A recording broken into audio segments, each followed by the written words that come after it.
تو جیسا کہ پچھلے سبق میں آپ نے پڑھا کہ یہاں سے آئندہ کچھ آیات تک بنی اسرائیل کو خطاب ہے، تو اس سبق میں بھی ہم دیکھتے ہیں کہ بنی اسرائیل سے ہی اللہ سبحانہ وتعالیٰ مخاطب ہے. بات خواہ بنی اسرائیل کی ہو یا کسی اور قوم کی، اس کے آئینے میں ہم سب کو اپنا آپ دیکھنا ہے. اس میں بنی اسرائیل سے تو براہ راست خطاب ہے، لیکن انڈائریکٹلی ہر اس شخص سے ہے جو اس قرآن سے ہدایت حاصل کرنا چاہے. تو آئیے دیکھتے ہیں کہ اس پہلی آیت میں کیا بات بیان کی گئی. اللہ سبحانہ وتعالیٰ فرماتے ہیں وَإِذْ نَجَّيْنَاكُمْ مِنْ آلِ فِرْعَوْنَ، وہ وقت یاد کرو جب ہم نے تمہیں آل فرعون سے نجات دی تھی. جیسا کہ پہلے میں ابتدا میں ذکر کر چکی ہوں کہ بنی اسرائیل یوسف علیہ السلام کے زمانے میں مصر میں سیٹل ڈاؤن ہوئے، اور وہاں کچھ عرصے کے بعد ان پر زوال آیا اور آل فرعون نے ان کو اپنا غلام بنا لیا. آل فرعون ان سے اگرچہ یہ غلام تھے مگر ان سے خائف تھے، کیونکہ ان کی آبادی دن بدن بڑھ رہی تھی.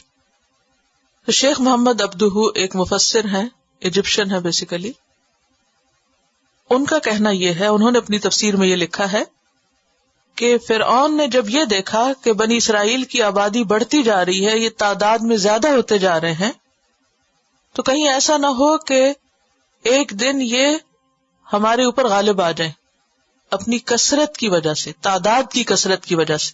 تو انہوں نے کیا کرنا چاہا، یسومونکم سوء العذاب، بنی اسرائیل کو سخت مشقت میں مبتلا کیا.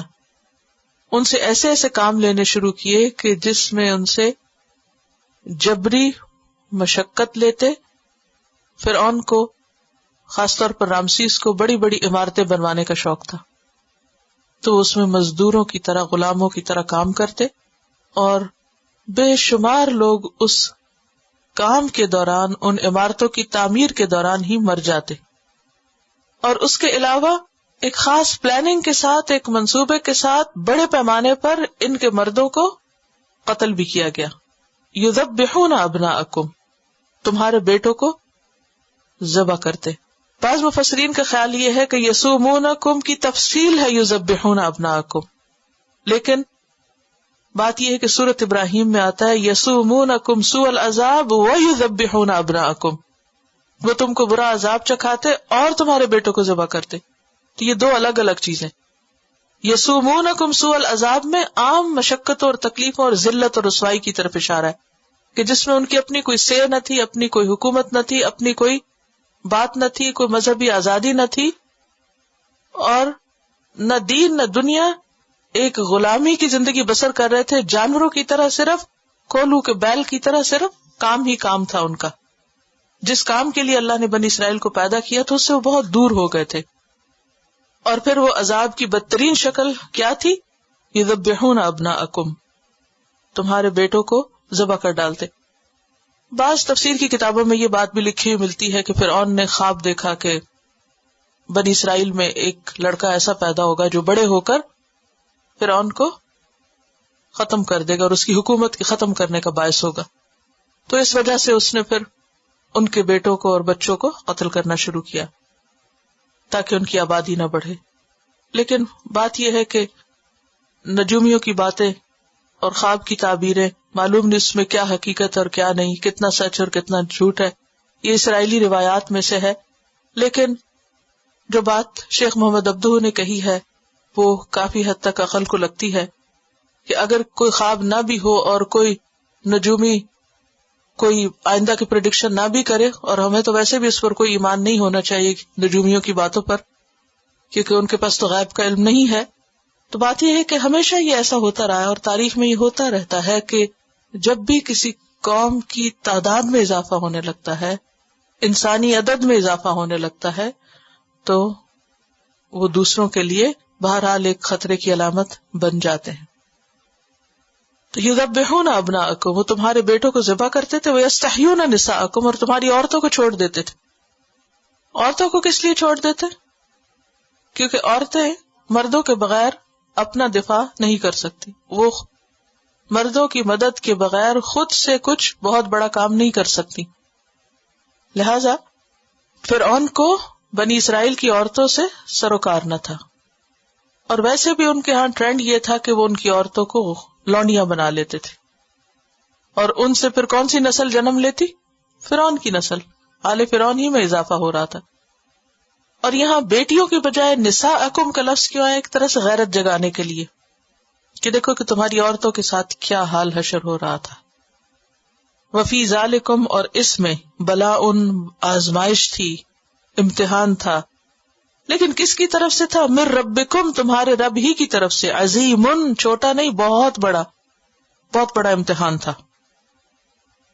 تو اس آیت میں 3-4 باتیں ہمیں پتہ چلتی ہیں. سب سے پہلی بات تو یہ کہ اللہ تعالیٰ بنی اسرائیل کو اپنے انعامات اور احسانات یاد کروا رہا ہے کہ دیکھو اس وقت تمہارا حال کیا تھا. بحیثیت قوم تم ذلیل و رسوا ہو چکے تھے، تمہاری کوئی سے نہ تھی، کوئی طاقت نہ تھی، کوئی سنوائی نہ تھی.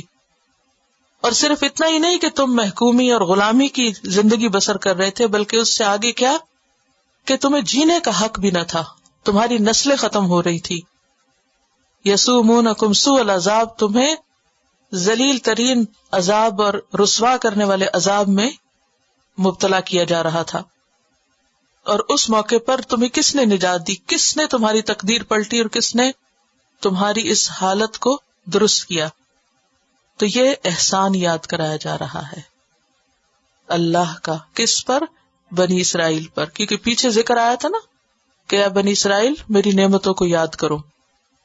دوسری بات یہ ہے کہ کسی بھی قوم کی ہلاکت اور تباہی کی علامت ہوتی ہے کہ وہاں اس قوم کے بیٹے جو ہیں وہ ختم کر دیے جائیں، اس کے مردوں کو ختم کر دیا جائے اور عورتوں کی کثرت ہو جائے.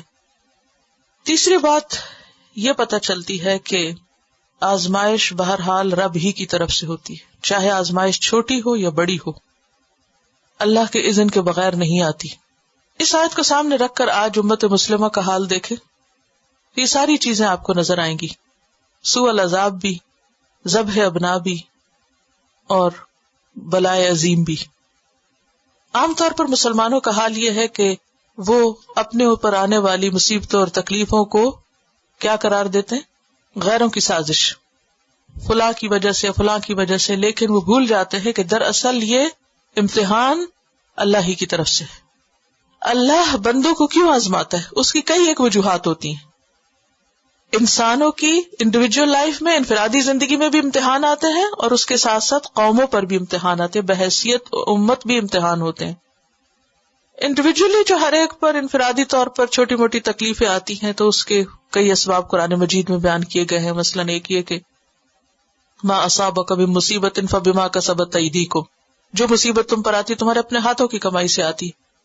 مثلاً اگر آپ کے پیٹ میں درد ہے تو آپ کو پتہ چلتا ہے کہ ہاں میں نے کچھ غلط کھایا تھا، تو بما کسبت ایدیکم، تمہارے ہاتھ نے غلط کیا، اٹھائی غلط چیز منہ میں ڈالا اور اس سے تمہیں تکلیف شروع ہوئی. اسی طرح اور بھی بہت ساری چیزیں انسان کے اپنے غلطیوں اور گناہوں کی وجہ سے انسانوں پر آتی. لیکن اس کے علاوہ جو ایک بڑی وجہ ہے غلطیوں کی، وہ کیا ہوتی ہے؟ اللہ کی نافرمانی. اللہ کی نافرمانی جب کوئی قوم کرتی ہے یا کوئی شخص کرتا ہے تو آخرت کی سزا سے پہلے اللہ تعالیٰ دنیا میں بھی انسان کو کسی نہ کسی طرح تکلیف میں مبتلا کرتے ہیں تاکہ وہ پلٹ آئیں. اور تیسری وجہ ایک یہ ہوتی ہے کہ اللہ تعالیٰ کسی شخص کے درجات کی بلندی کے لیے یا اس سے کوئی بڑا کام لینے کے لیے اسے امتحان میں ڈالتا ہے، تاکہ بڑے خطرات کو فیس کرنے سے پہلے وہ چھوٹی چھوٹی تکلیفوں سے گزر کر امتحان پاس کرتا جائے تاکہ ایک بڑے چیلنج کا مقابلہ کر سکے.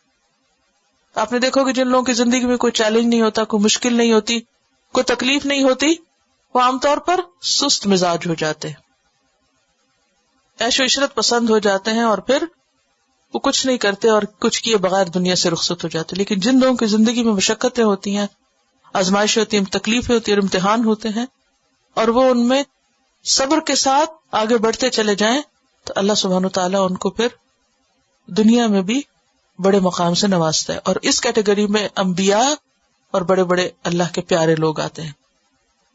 حدیث میں آتا ہے کہ سب سے بڑی آزمائش پیغمبروں پہ آتی، پھر اس سے جو قریب تر ہوں. تو یہاں پر بنی اسرائیل جو کہ اللہ تعالیٰ نے ان سے ایک کام لینا تھا، ان کو چنا تھا تو ان کو آزمائش میں ڈالا تاکہ وہ ہوش میں آئے کہ وہ کس کی اولاد ہے، کس کام کو اٹھائے گئے اور وہ کس چیز کو بھول کر کہاں پہنچ گئے اور اب ان کا حال کیا ہے، تاکہ وہ پلٹے لوٹیں۔ تو ہمارے لیے بھی سبق کیا ہے کہ اگر اس وقت امت مسلمہ پر بحیثیت مجموعی مشکلات ہیں، یا ہم یہ کہتے ہیں کہ فلاں جگہ بھی یہ مصیبت آئی ہوئی اور اس جگہ یہ تکلیف اور اس جگہ یہ سب کیا ہے، دراصل اللہ کی طرف سے ہی ہے اور اللہ کے اذن سے ہے، من ربکم ہے، خواہ وہ عظیم ہے یا پھر وہ اس سے کم درجے کی ہے۔ کیوں؟ تاکہ سوئے ہوئے لوگ جاگیں اور اپنی شناخت کریں، پہچانیں، اپنے آپ کو جانیں اور وہ کام کریں جس کے لیے اللہ نے انہیں بھیجا تھا۔ پھر آیت 50 میں فرمایا وَإِذْ فَرَقْنَا بِكُمُ الْبَحْرَ، اور جب ہم نے تمہارے لیے سمندر پھاڑ دیا۔ یہاں ایک خاص واقعے کی طرف اشارہ ہے۔ اللہ سبحانہ وتعالیٰ نے موسیٰ علیہ السلام کو بھیجا تاکہ بنی اسرائیل کو فرعون کے ظلم سے نجات دلائیں۔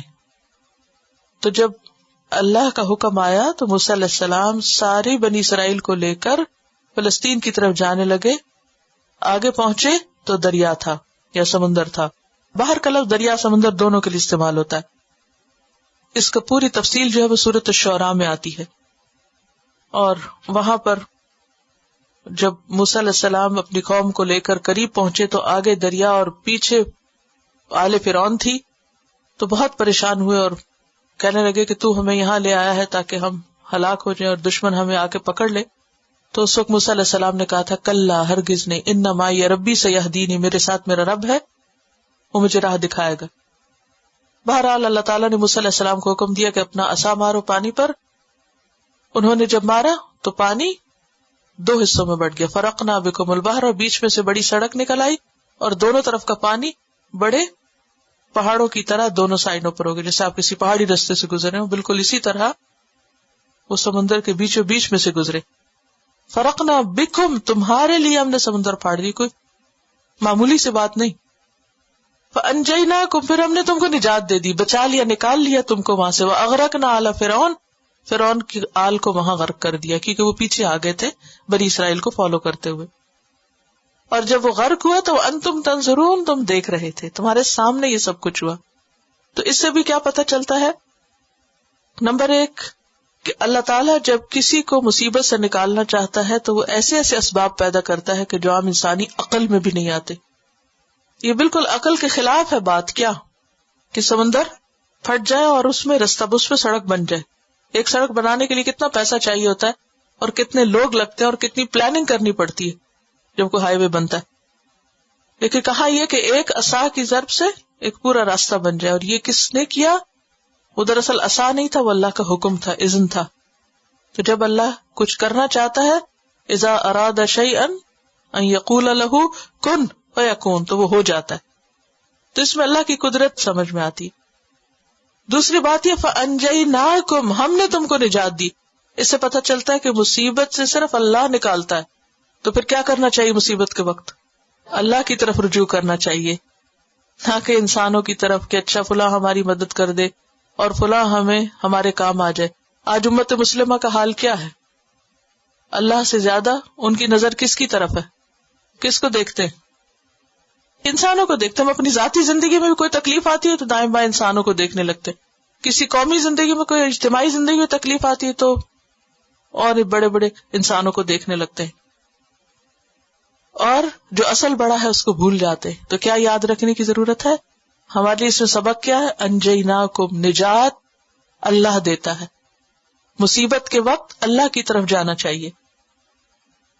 وَأَغْرَقْنَا آلَ فِرْعَوْنَ وَأَنْتُمْ تَنظُرُونَ۔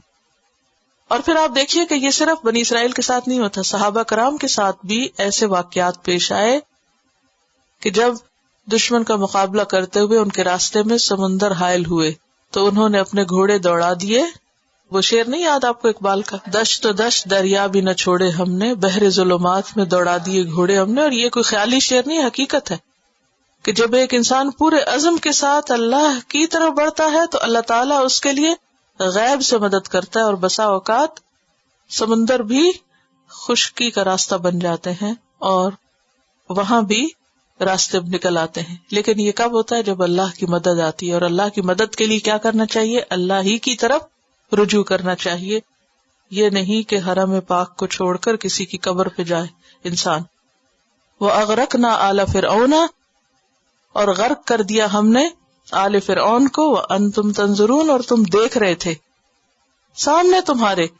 اس میں بھی ایک بڑی بات ہے کہ انسان بسا اوقات سنتا ہے کہ اس کا دشمن ختم ہو گیا، اور بعض اوقات اپنی آنکھوں کے سامنے ختم ہوتے ہوئے دیکھتا ہے. ان دونوں چیزوں میں فرق ہے نا.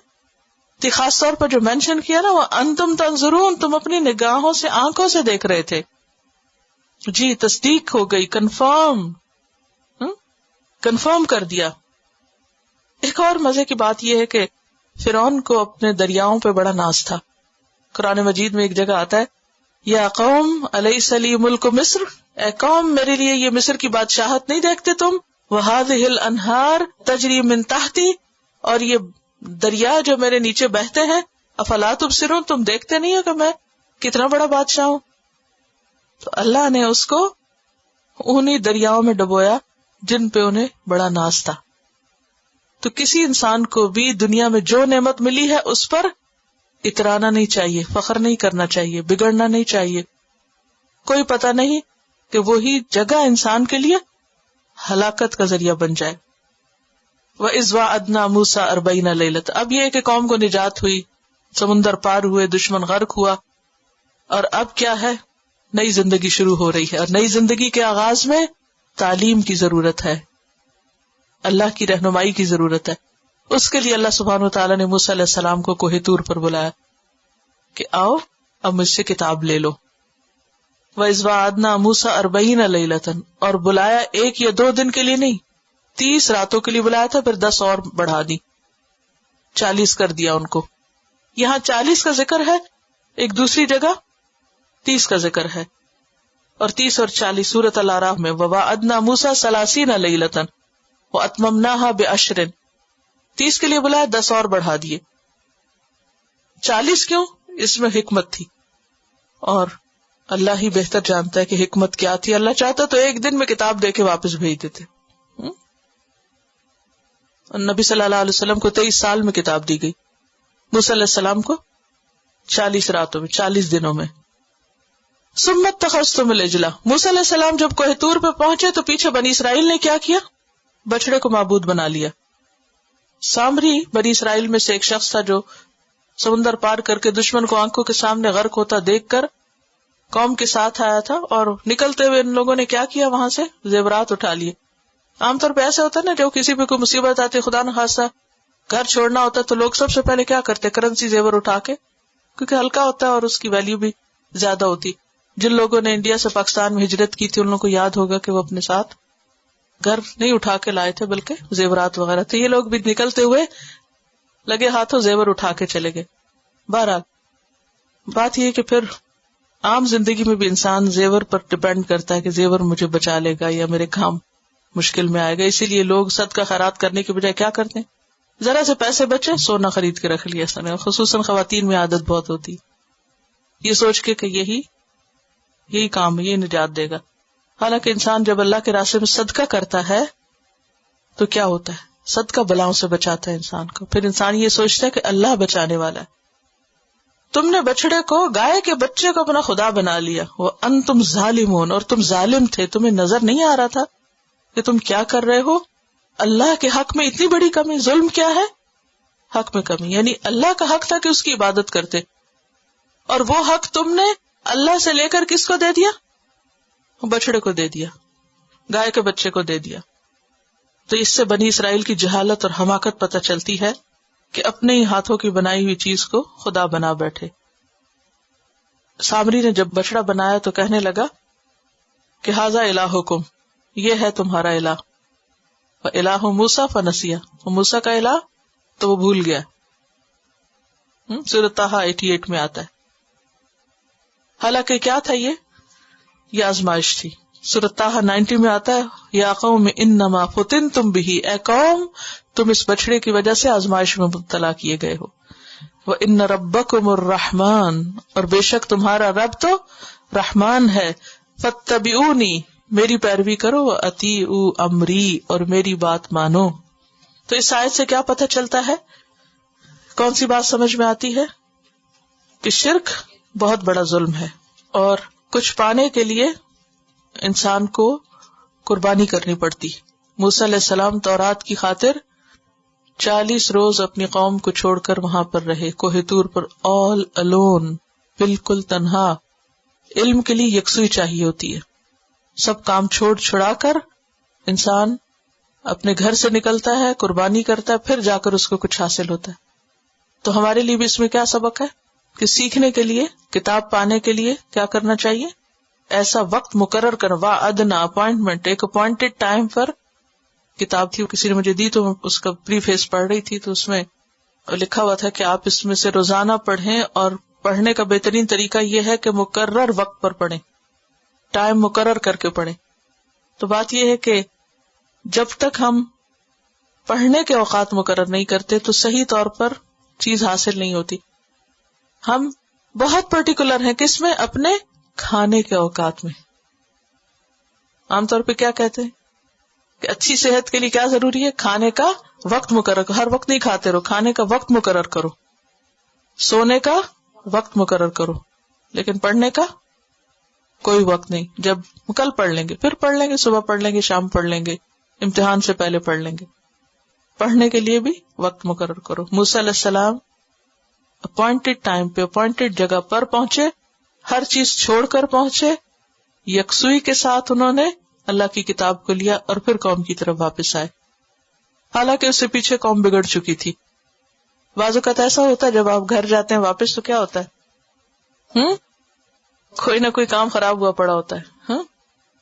بہرحال پھر کیا ہوا؟ ثم عفونا عنکم، پھر ہم نے معاف کر دیا تم کو اس کے بعد. من بعد ذالک، اس کے بعد. کس کے بعد؟ یہ بچڑا معبود بنانے کا اتنا بڑا گناہ بھی اللہ نے معاف کر دیا، یعنی شرک کو معاف کر دیا. تو اس سے کیا پتہ چلتا ہے؟ اللہ تعالیٰ سارے گناہ معاف کر دیتا ہے، حتیٰ کہ اگر کوئی اپنے شرک کی بھی معافی چاہتا ہے تو جب تک وہ زندہ ہے معاف کر دیتا ہے، مر جائے تو پھر نہیں. کیونکہ ایک اور جگہ پر آتا ہے کہ اللہ سارے گناہ معاف کر دیتا ہے سوائے اس کے کہ انسان شرک کرے. لیکن چونکہ یہ انہوں نے دنیا میں ہی معافی مانگ لی تھی تو ان کی معافی ہو گئی. ہمیں بھی اپنے پچھلے سارے گناہوں کی معافی مانگنی چاہیے، اور ایک مسنون دعا بھی ہے اس بارے میں، شرک سے خاص طور پہ معافی مانگنے کے. کیونکہ بعض اوقات انسان لا علمی میں، جہالت میں شرک کر جاتا ہے، اس کو پتہ ہی نہیں ہوتا کہ وہ اللہ کے ساتھ کسی اور کو بھی شریک کر رہا ہے. وہ ہے اللہم انی اعوذ بک من ان اشرک بک شیئا وانا اعلم واعوذ بک من ان اشرک بک شیئا وانا لا اعلم. اللہ میں تجھ سے معافی چاہتا ہوں اس شرک پر جو میں نے جان بوجھ کے کیا، اور اس پر جو میں نے جان بوجھ کو پتہ ہی نہیں. کیونکہ بعض اوقات انسان لا علمی میں ایسی باتیں زبان سے نکال جاتے جو شرک کے دائرے میں آ جاتی ہیں. ثم عفونا عنکم من بعد ذلک لعلکم تشکرون، تاکہ تم شکر ادا کرو. تو انسان کو کیا کرنا چاہیے؟ توبہ کی توفیق پر بھی شکر ادا کرنا چاہیے. معافی شکر کو لازم کرتی. وَإِذْ آتَيْنَا مُوسَى الْكِتَابَ، اور جب دی ہم نے موسیٰ علیہ السلام کو کتاب، وہ سمندر پار کرنے کے بعد کوہ طور سے لے کر آئے تھے. والفرقان، اور فرقان. بعض کہتے ہیں یہ دونوں ایک ہی چیزیں ہیں، اور کتاب ہی کو فرقان کہا گیا ہے کہ کتاب حق اور باطل کے درمیان فرق کرنے والی تھی. سورۃ المائدہ میں بھی آتا ہے آیت 44 میں، انا انزلنا التوراۃ فیہا ھدی ونور، ہم نے تورات نازل کی جس میں ہدایت بھی ہے اور نور. نور کیا کرتا ہے؟ روشنی کیا کرتی؟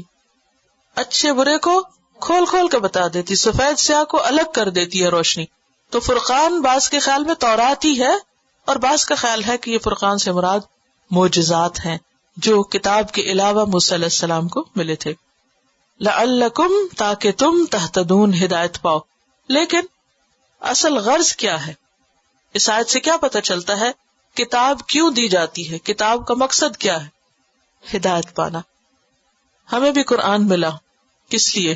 ذالک الکتاب لا ریب فیہ ھدی للمتقین، ہدایت کے لیے. لیکن عام طور پر لوگوں نے کتاب کے کیا مقاصد بنا رکھے؟ کیا کرتے؟ کس چیز کے لیے کتاب استعمال کرتے؟ یا صرف ثواب کے کمانے کے لیے، یا جن بھوت بگانے کے لیے، یا دلہن کو اس کے نیچے سے گزارتے ہیں، یا کوئی فوت ہو جائے تو پھر ضرور پڑھتے. ایک خاتون ذکر کر رہی تھی کہ مجھے قرآن سنتے ہوئے بہت ڈر لگتا تھا، تو میں نے پوچھا کہ کیوں؟ تو کہنے لگی کہ ہمارے ہاں رواج یہ ہے کہ جب کوئی فوت ہو جاتا تو ہی قرآن پڑھا جاتا. تو انہوں نے موت سے اس کو ایسوسیٹ کر لیا کہ کوئی فوت ہوتا تو قرآن پڑھا جاتا، لہٰذا وہ جب قرآن دیکھتی پڑھتی تو ان کے دل میں خوف پیدا ہونے لگتا. اور بہت سے لوگ ویسے بھی ڈرتے رہتے ہیں قرآن مجید سے، پڑھ لیا تو معلوم نہیں کیا ہو جائے گا. بہرحال پڑھ کے انسان کو روشنی ملتی، ہدایت ملتی ہے، راستہ ملتا ہے، علم کے ساتھ ساتھ عمل کی توفیق بھی ملتی ہے. کتاب ہمیں موٹیویٹ کرتی ہے، یعنی کتاب میں صرف احکام نہیں ہے، اس سے ہمیں یہ بھی پتہ چلتا ہے کہ ہمیں کیا کیا کیسے کرنا چاہیے. وَإِذْ قَالَ مُوسَىٰ لِقَوْمِهِ، اور جب موسیٰ علیہ السلام نے اپنی قوم سے کہا. کون تھی آپ کی قوم؟ بنی اسرائیل. کیسے پکارا اپنی قوم کو؟ یا قوم، اے میری قوم. تو پیغمبر اپنی قوم کو کتنے پیار سے بلاتا ہے، اے میری قوم. تو جو تبلیغ کرنے والا ہے وہ جس کو تبلیغ کرے اسے اپنا سمجھے. جب تک آپ اس کو اپنے سے مانوس نہیں کریں گے اس وقت تک آپ اس کو بات نہیں بتا سکتے. لیکن اتنے پیار سے بلا کے ان کی غلطی بتا رہے، انکم ظلمتم انفسکم. اس کے پیار کرنے کا مطلب یہ نہیں کہ دوسرے کو اس کی غلطی نہ بتائی جائے. تم نے اپنی جان پہ ظلم کیا ہے. تو مبلغ کا کیا فرض بنتا ہے کہ وہ دوسرے کو اس کی غلطی بھی بتائے. اگر وہ نہیں بتائے گا تو وہ اصلاح کب کرے گا؟ سب سے زیادہ محبت اور ہمدردی کسی سے کیا ہو سکتی ہے کہ اس کی غلطی اس کو بتائی جائے. تم نے اپنی جان پہ ظلم کیا. کیسے؟ باتخاذکم العجلہ، بوجہ بچڑے کو معبود بنانے کے، بچڑے کو خدا بنا کے ظلم کیا. ان الشرک لظلم عظیم فتوبوا الی بارئکم. تو علاج کیا ہے؟ اب کیا کرو؟ اپنے رب سے توبہ کرو. اچھا یہاں یہ نہیں کہا توبوا الی ربکم، کہا توبوا الی بارئکم. دیکھو تمہارا پیدا کرنے والا کون تھا؟ وہ جس نے تمہیں پیدا کیا تمہیں اس کی عبادت کرنی چاہیے تھی، اور جس کو تم نے خود بنا لیا بچڑے کو اس کی تم عبادت میں لگ گئے ہو، تمہاری عقل پلٹ گئی ہے. فاقتلوا انفسکم. لیکن اس بڑے گناہ کا کفارہ ایکسپیشن کیا ہے؟ اپنے آپ کو قتل کر. کچھ گناہ ایسے ہوتے ہیں جو اللہ تعالیٰ ویسے ہی معاف کر دیتے چھوٹے موٹے، کچھ گناہ ایسے ہوتے ہیں کہ جن کا کفارہ دینا پڑتا ہے. تو یہاں کیا ہے؟ اس گناہ کے، شرک کے گناہ کا کفارہ کیا؟ ایک دوسرے کو قتل کرو. انفسکم، اپنے آپ کو. اپنے آپ سے مراد یا خودکشی نہیں، اجماع امت سے یہاں خودکشی کا حکم نہیں دیا جا رہا کہ اپنے آپ کو قتل کرو یعنی خودکشی کرو، نہیں.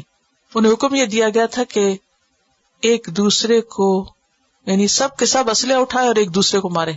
باپ بیٹے کو، بیٹا ماں کو، بچوں کو، دوستوں کو، رشتہ داروں کو. سوچیے حال کیا ہوگا. کہ آسان کام نہیں ہے. جب ایسا ہونے لگا تو موسیٰ علیہ السلام اپنے رب کے آگے فریادیں کرنے لگے، یا رب میری قوم ختم ہو جائے گی. تو اللہ تعالیٰ نے پھر یہ حکم اٹھا لیا اور ان کا اسلحہ ان سے گر پڑا. ذالکم خیر لکم عند بارئکم، یہ بہتر ہے تمہارے لیے تمہارے رب کی طرف سے، یعنی توبہ کے لیے یہ کرنا ہوگا تم. فتاب علیکم، تو وہ مہربان ہوا تم پر. دیکھیے جیسے کوئی کسی کو قتل کر دے تو اس کا کفارہ کیا ہے، آگے پڑھیں گے آپ قرآن مجید، ٹھیک ہے نا. لیکن یہاں اللہ کے حکم ہی سے قتل کرنا تھا. دیکھیے بعض اوقات انسان کا جرم اتنا بڑا ہوتا ہے کہ اس کے لیے انسان کو ایک بڑی آزمائش سے گزرنا پڑتا ہے. یہ بھی ایک آزمائش تھی ان کے لیے. کیا؟ اپنے پیاروں کو قتل کرنا، کیونکہ جرم بڑا تھا نا. تو بہرحال اب ہوا یہ کہ یعنی کہ خواہ وہ تمہارے رشتہ دار ہی کیوں نہ ہو. اس سے بعض مفسرین نے یہ کہا ہے کہ جو مجرم تھے انہیں قتل کیا انہوں نے جو بچ گئے تھے، اور بعض نے کہا کہ وہ تو ایک طرف تھے اور یہ جو مجرم تھے یہی ایک دوسرے کو مار رہے تھے. انہ هو التواب الرحیم، بے شک وہ توبہ قبول کرنے والا مہربان ہے، بہت زیادہ توبہ قبول کرنے والا ہے. توبہ جو ہے اس وقت قبول ہوتی ہے جب انسان کی توبہ کی نیت ہو. تو پہلی شرط یہ کہ نیت خالص ہو توبہ کی، صرف ٹل ٹلاؤ نہ ہو، کام چلاؤ نہ ہو. دوسری بات یہ ہے کہ گناہ چھوڑ دے انسان، اس پہ ندامت ہو. تیسری بات یہ کہ آئندہ نہ کرنے کا ارادہ ہو. پھر یہ کہ جو غلطی کی اس کو کمپنسیٹ کرے، کسی کا حق مارا ہے تو اس کو دے. اور توبہ قبول ہوتی ہے موت کا فرشتہ دیکھنے سے پہلے تک. کسی کو موت کا فرشتہ نظر آتے پھر توبہ نہیں قبول ہوتی، جسے فرعون نے بھی توبہ کی تھی، لیکن کب کی تھی؟ جب وہ ڈوب کے مرنے لگا تھا. اس نے کہا تھا وانا من المسلمین، میں بھی مسلمان ہوں. تو اللہ تعالیٰ نے فرمایا اب تم مسلمان ہوتے ہو، حالانکہ اس سے پہلے تم اسلام نہیں لائے. تو بہرحال بات یہ ہے کہ اس آیت سے ہمیں یہ پتہ چلتا ہے کہ بعض گناہ بہت بڑا ظلم ہوتے ہیں، اور ظلم کا پھر بدلہ انسان کو دینا ہوتا ہے، اور بعض گناہوں کی معافی صرف اس صورت میں ملتی ہے جب انسان ان کا کفارہ ادا کرے. وہ کفارہ اللہ کے حکم کے مطابق ہوتا ہے.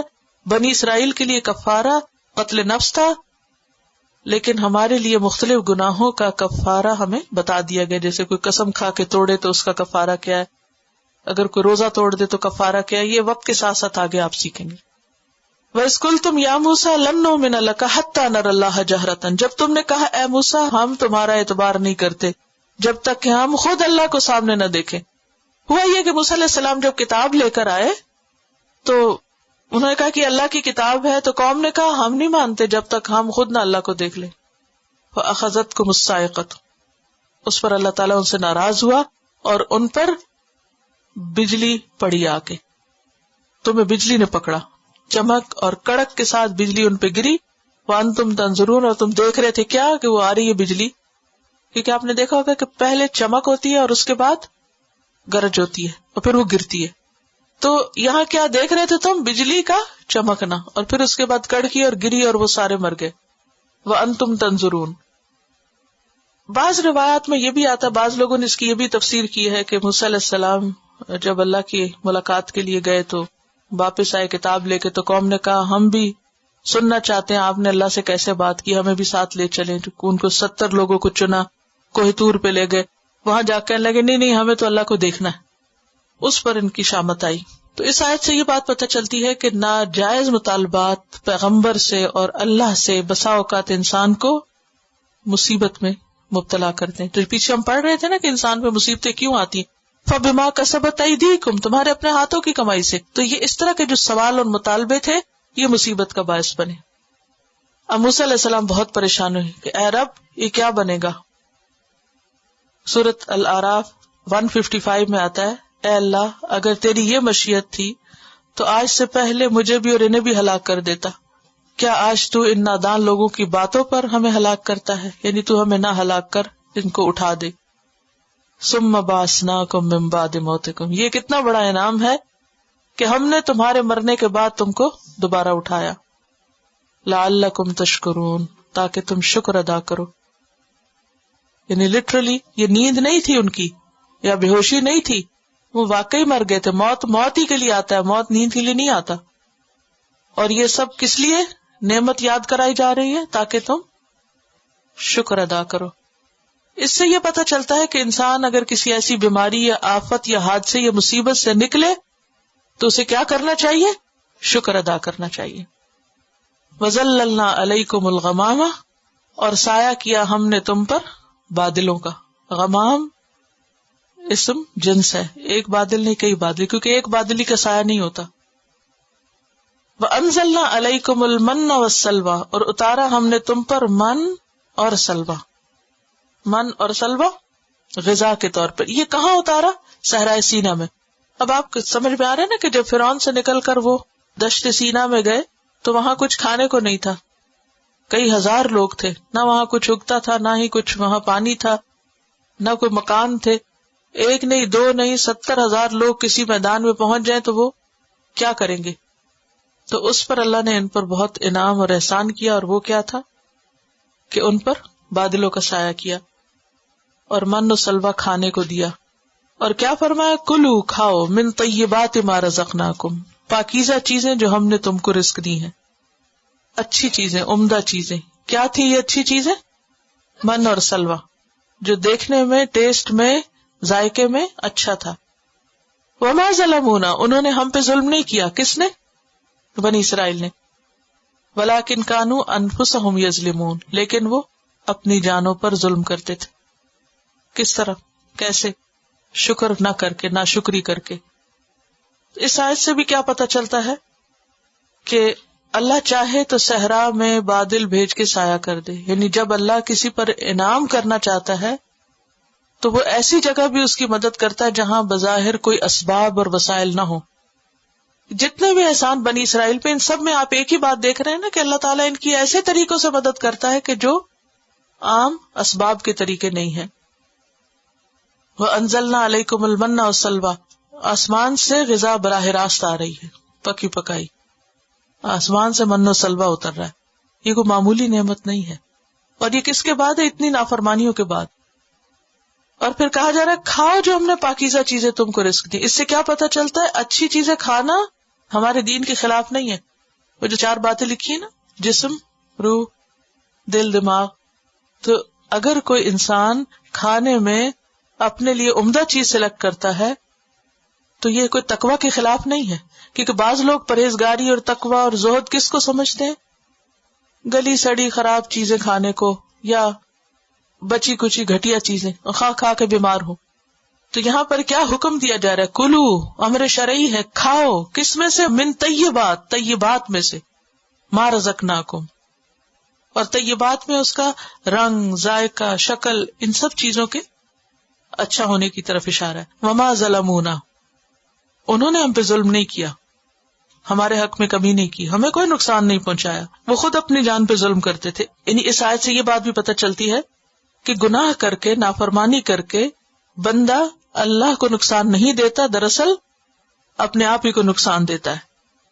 اور وہ کس طرح کہ اگر کوئی اللہ کی نافرمانی کرتا ہے تو اللہ کا کیا جاتا ہے؟ اللہ کا تو سارا نظام چلتا ہے. یعنی اگر کوئی شخص نماز نہ پڑھے تو سورج نہیں نکلے گا؟ نکلے گا. اللہ تعالیٰ کے لیے کوئی مشکل نہیں. لیکن مشکل کس کے لیے؟ کہ خود انسان اپنے اوپر مصیبت لے آتا ہے اللہ کی نافرمانی کر کے، دنیا میں بھی اور آخرت میں بھی. وہ صحیح مسلم کی حدیث میں آتا ہے، یا عبادی، اے میرے بندو، انکم، بے شک تم، لن تبلغوا، ہرگز نہ تم پہنچو گے، ضری، میرے نقصان کو، تم مجھے نقصان نہیں دے سکتے، فتضرونی، کہ تم مجھے نقصان دو، ولن تبلغوا نفعی، اور نہ تم پہنچ سکتے ہو میرے نفع کو، فتنفعونی، کہ مجھے کوئی فائدہ پہنچاؤ. یا عبادی، اے میرے بندو، لو اولکم و آخرکم، اگر تمہارے پہلے اور پچھلے، و انسکم و جنکم، انسان اور جن، کانو ہوں، علی اتقى قلب رجل، سب سے متقی شخص کے دل کی طرح تم میں سے، تو وہ میری حکومت میں کچھ بھی اضافہ نہیں کرتے. یا عبادی، اے میرے بندو، لو ان اولکم و آخرکم و انسکم و جنکم کانو علی افجر قلب رجل، یعنی تمہارے اول آخر جن و انس سارے کے سارے سب سے بدکار انسان کی طرح ہو جائے، یعنی سب سے بدترین انسان کے دل کی طرح ان کا دل ہو جائے، اس سے میری حکومت میں کوئی کمی نہیں آتی. یعنی اگر سارے لوگ انتہائی نیک بن جائے اللہ کو تب بھی کوئی فائدہ نہیں، پوری زمین کی مخلوق انتہائی بدکار ہو جائے تب بھی اللہ کو کوئی نقصان نہیں.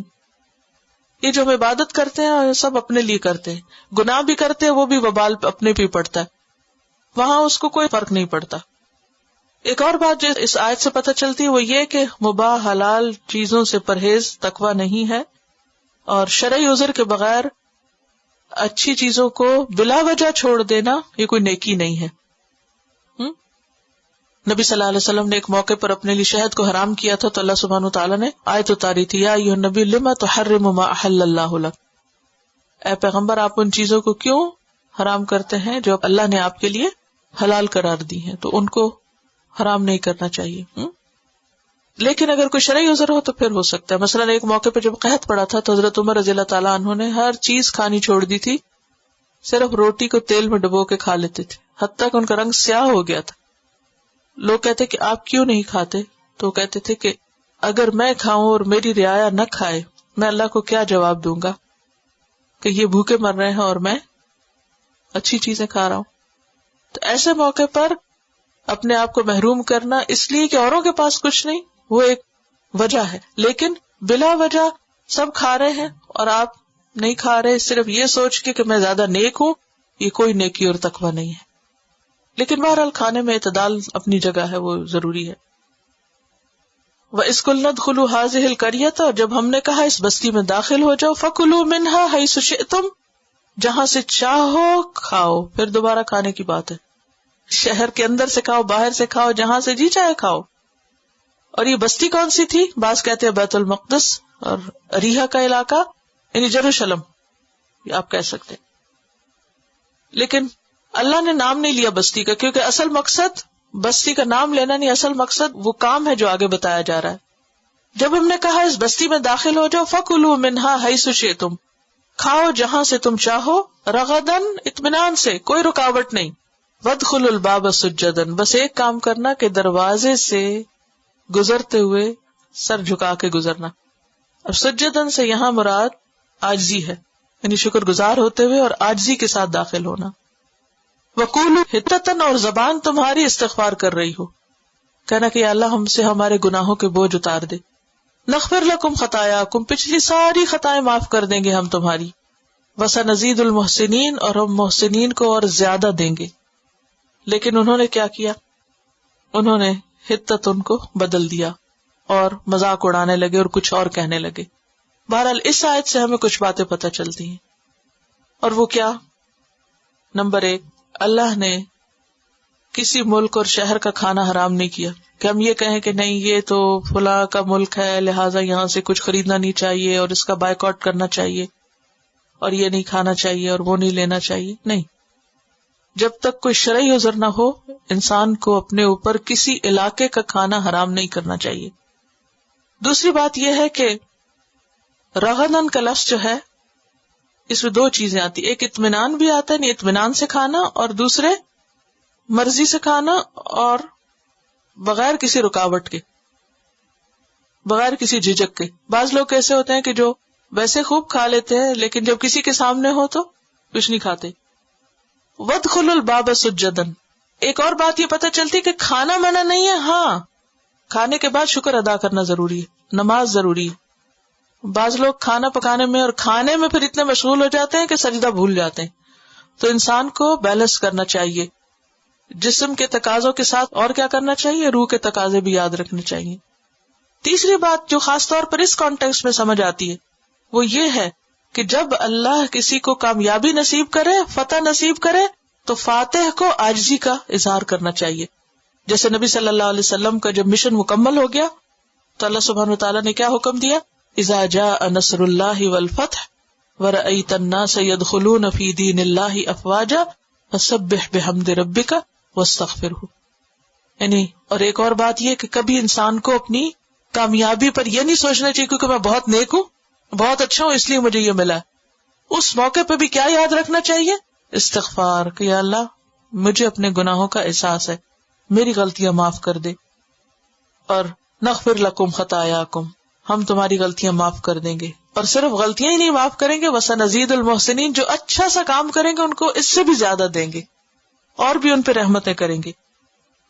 محسن کون ہوتا ہے؟ وہ جو اللہ اور بندوں کے معاملے میں اچھا رویہ اختیار کرے.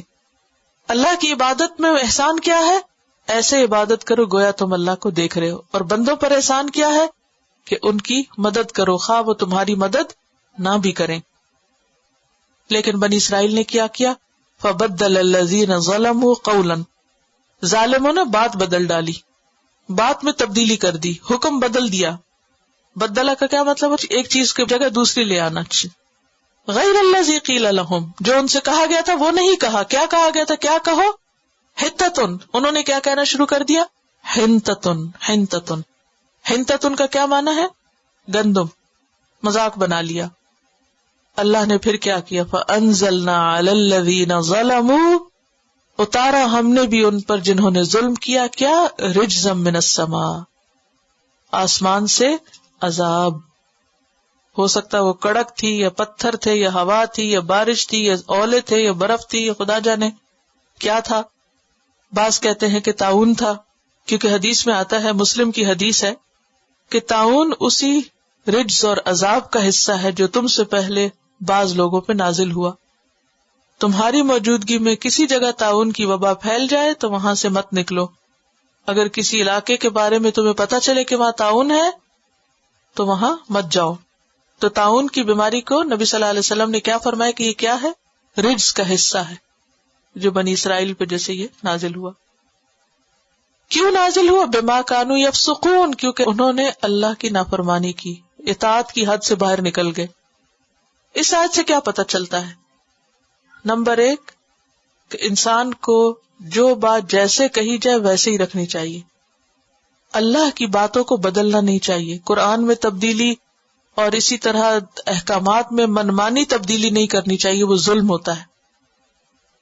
دوسری بات یہ ہے کہ کبھی بھی اللہ کے احسانات پر انسان کو بگڑنا نہیں چاہیے. یہ نہیں سمجھنا چاہیے کہ مجھ پر تو اتنے احسان ہیں، اب جو میں چاہوں کروں. کبھی بھی مت بھولیں، نہ جا اس کے تحمل پر کہ بے ڈب ہے پکڑ اس کی. یہ مت سوچے کہ وہ مجھے کچھ نہیں، میں پھل رہی ہوں پھول رہی ہوں، دنیا میں مجھے سب کچھ مل رہا ہے، ڈھیل ملی ہوئی ہے تو یہ سب اللہ کا احسان ہے. نہیں، اگر نافرمانی کرنے کے بعد کسی پر سزا نہیں آتی فوری طور پر تو بے فکر نہ ہو وہ، کیونکہ اللہ ایک وقت آتا ہے کہ پھر خوب رسی کھینچ لیتا ہے. بما کانوا یفسقون. تو نافرمانی کی سزا آخرت کے ساتھ ساتھ بعض اوقات انسان کو دنیا میں بھی مل جاتی ہے. تو خلاصہ یہ ہے کہ بنی اسرائیل پر اللہ سبحانہ وتعالیٰ نے بہت سے انعامات کیے. ان انعامات کو پا کر انہیں غلط فہمی ہو گئی کہ ہم تو چوزن پیپل ہیں، خاص لوگ ہیں، اب ہم جو چاہے کریں. اللہ نے دنیا میں ہی ان کو پکڑ کے ان کا ذہن صاف کر دیا کہ تم کسی بھول میں نہ رہنا. اگر تم اللہ کی نافرمانی کرو گے تو دنیا میں بھی سزا آ سکتی ہے، اور بعض تکلیفیں انسان کے اپنے گناہوں کا نتیجہ ہوتی ہیں. وآخر دعوانا ان الحمد للہ رب العالمین. سبحانک اللہم وبحمدک نشہد ان لا الہ الا انت نستغفرک ونتوب الیک. السلام علیکم ورحمۃ اللہ وبرکاتہ.